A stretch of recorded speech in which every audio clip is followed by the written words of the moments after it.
Kailangan pinunasan nyo ng basahan yung loob o kaya kung may kompreso kayo, bugahan nyo. Yan. Tapos, ito, punasan din ng basahan. Yan. Yan. Kung ano yung pagkatanggal nyo rito, mapapansin nyo may galos yan. Yan. Ang kabit nyan dito pag ganyan. Yan. Yan.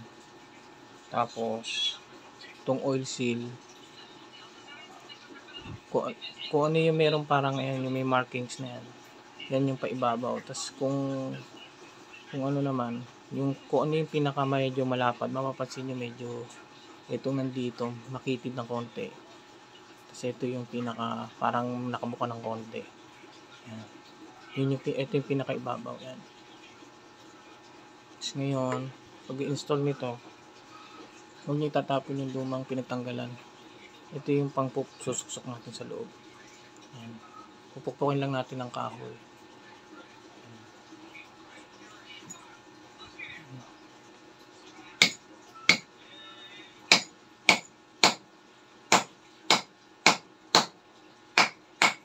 Ayan.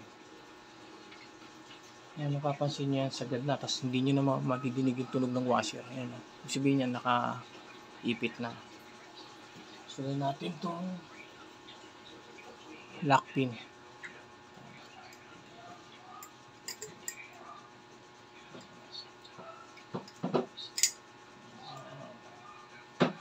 Ngayon, bago nyo isuksok to,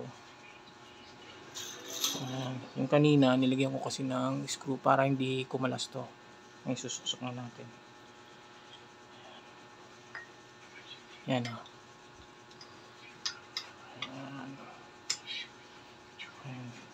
Ngayon sa ilalim, hawakan lang natin to. Susuksok natin to. Ngayon, kailangan yung washer ito, may kasamang washer na tanso. Kasi pag wala yan, tapon yung langis, tutulo. Yan. Number 6mm yata ito. 6mm na Allen. Ngayon, higpit na natin.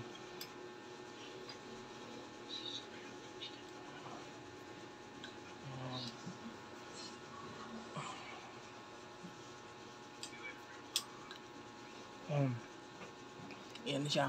Higpit na. Yan, higpit. Ayan. Ano siya?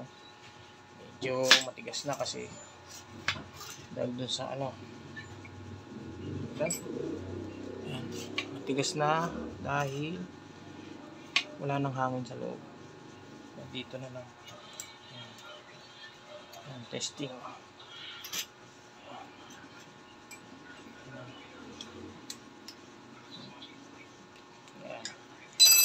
Okay. Tapos ito yung dust seal.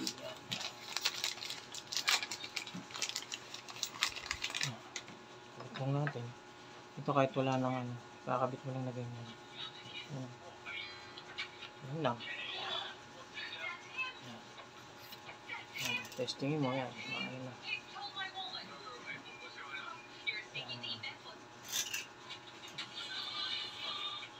Ayun na. Ayun na.